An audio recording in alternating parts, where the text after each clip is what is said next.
Hello and welcome to Brainy Gardener. Today it is all about how to grow and care for the Powder Puff Cactus.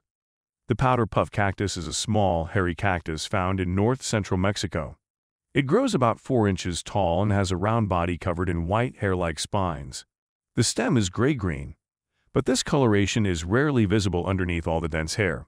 The spines are soft and silky, some longer than the others, covering the cactus's body from every angle. Since this cactus has a clumping habit when mature, it looks like multiple cottony balls of fur clumped together. The flowers are striking, displaying a bright pink or brilliant white color. Powder puff cactus is one of the easiest cacti to cultivate. It is often recommended to beginners because of its forgiving nature.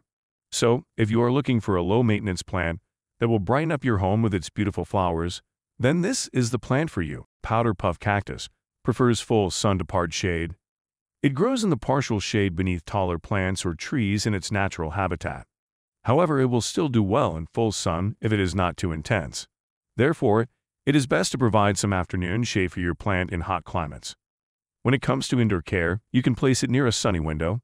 Just make sure that the direct sunlight does not fall on the plant for more than 6 hours a day, as this can cause the plant to become sunburned. These plants are quite drought tolerant and can survive long periods without water.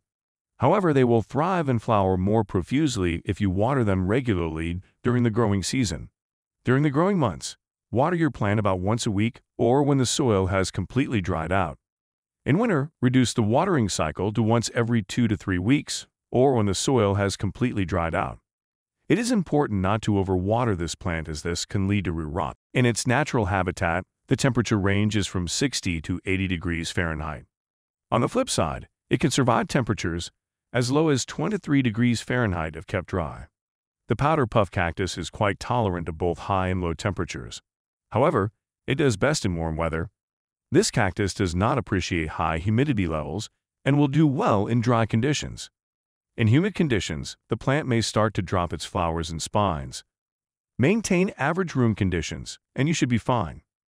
During the growing season in spring and summer, fertilize your plant every 2 to 4 weeks with a half-strength cactus fertilizer.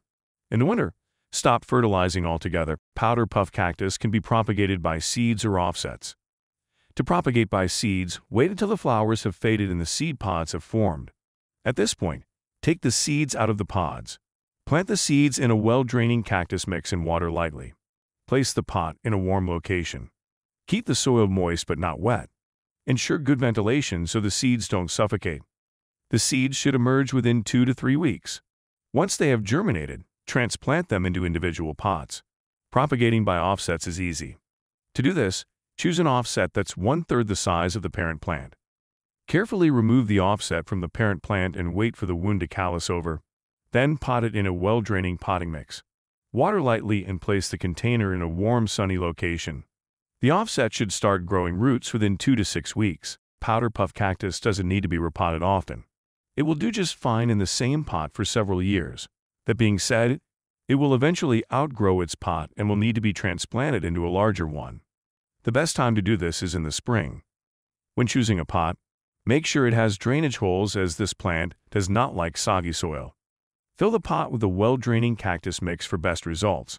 To transplant your plant, gently remove it from its current pot and place it in the new one. This plant is non-toxic to humans or animals. It is a pretty tough plant and is not often bothered by pests or diseases. However, mealybugs and spider mites can cause problems sometimes. Wipe them off with a cotton swab dipped in rubbing alcohol. You can also treat them with insecticidal soap or neem oil.